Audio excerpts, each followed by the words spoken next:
I'm Nathan Dale, wine expert with ABC Fine Wine and Spirits. And I'm Paul Quaini, also a wine expert for ABC Fine Wine and Spirits. And today we're talking about chilling wine.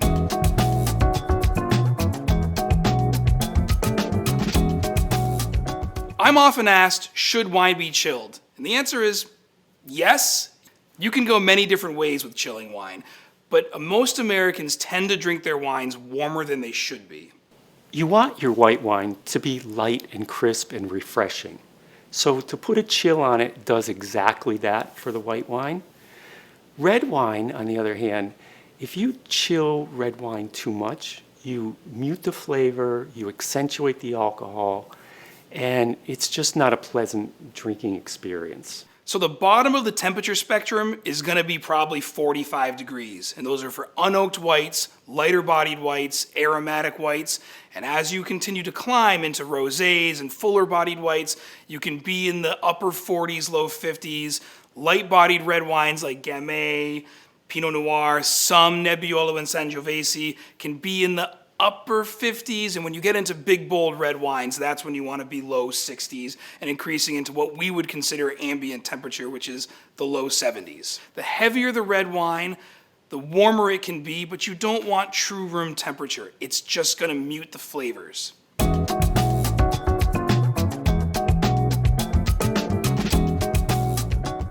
What kind of accessories do you need to chill your wine? Well, the refrigerator is a great one to start with. Duh. A wine refrigerator is really for long-term storage, not really for serving temperature. So again, if you have your wine fridge set at 50, maybe you want to take that white wine out of the fridge and put it in an ice bucket for a few minutes to bring it down to that optimum temperature range. Give it a spin so you're rotating the liquid inside the bottle, because if it's just sitting there still, it's going to slowly penetrate in, but that takes forever. Likewise with the red wines, you might want to take that out of that refrigerator where it's 50 degrees and leave it on the counter for a few minutes. Wine temperature really is kind of like horseshoes. You want to get it close to the optimal temperature.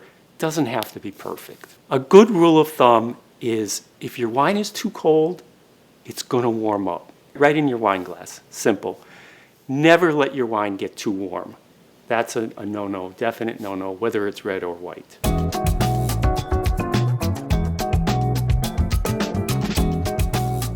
I love to support family-run restaurants to begin with. But if you go to a small family-run restaurant, oftentimes they don't have any place to store wine properly. So it might be in a little closet next to the kitchen, way too warm. If you order a bottle of red wine in a restaurant, it's perfectly acceptable to ask the waiter, waitress, can I please have an ice bucket? And throw that red wine in an ice bucket for a few minutes just to bring it down to that 55, 60 degree temperature range. I promise you, you'll enjoy it a lot more.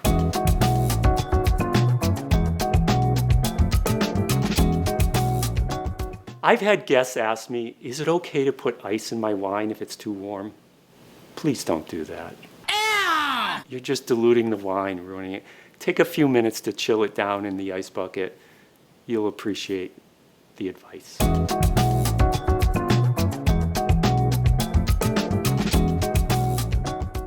How do you keep wines cold? Before I answer that question, like, subscribe, and ring that notification bell. Neoprene sleeves are great. It's just anything that can act as an insulator. They're not always the prettiest, and it's depending on what you're doing. They are nice stone vessels to put white wines in. You've seen them in all the restaurants.